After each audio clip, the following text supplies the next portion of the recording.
Feilin şəxssiz formalarından uşaqlar son olaraq məstərə baxacağıq. Məstərdə açıq elə bir informasiya yoxdur. Sadəcə burada feilləri əzbərləmək lazımdır bizim üçün. Bəzi feilləri. Amma ümumilikdə məstər bizə Azərbaycan dilindən tanışdır. Feilin şəxssiz formalarından sonuncusudur. Cümlədə xəbər olmur. Adətən feildən, sifətdən, isimdən, qeyri-müəyyən əvəzliklərinə və sual sözlərindən sonra işlənir. Baxın, we agreed to meet feildən sonra, I'm happy to be here adjectivedən sonra, we made a promise isimdən sonra, she waited for someone qeyri-müəyyən əvəzlikdən sonra, bir də I don't know what to do sual sözlərindən sonra işlənir. Burada verilən, bu cədvəldə verilən sözlərdən sonra feillərdən sonra birbaşa məstər gəlir. I can't afford to go on holiday. Mən tətilə getməyi alındıra bilmirəm, yəni maddi olaraq. Bu qrup feillərdən sonra isə ortada mütləq tamamlıq gəlməlidir.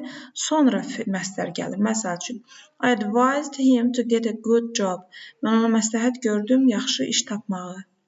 Baxın, iki feil arasında mütləq tamamlıq gəlməlidir. Sonra sifətlərdən sonra həmişə infinitiv işlədirik. Artıq bunun əvvəlində, sifətin əvvəlində nə olmasının o qədər bir önəmi yoxdur. To, very üstəgəl adjective yenə, enough üstəgəl yenə məstər olacaqdır.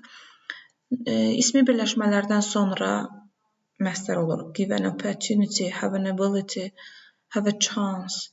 Indefinite pronouns, qeyri-müəyyən əvəzliklərdən sonra məstər işlədirik və sual sözlərindən sonra məstər işlədirik. Where to put this sofa. Bu qədər. Yəni, ən önəmli şey yadda saxlamaq lazımdır ki, uşaqlar, feildən, sifətdən, isimdən, qeyri-müəyyən əvəzlikdən və sual sözündən sonra məstər işlənir. Bir də baxın, burada əlavə veribdir. Used to, going to, in order to. Bunlardan sonra, yəni bu to elə məstərin hissəciyidir. Bundan sonra feil gəlir.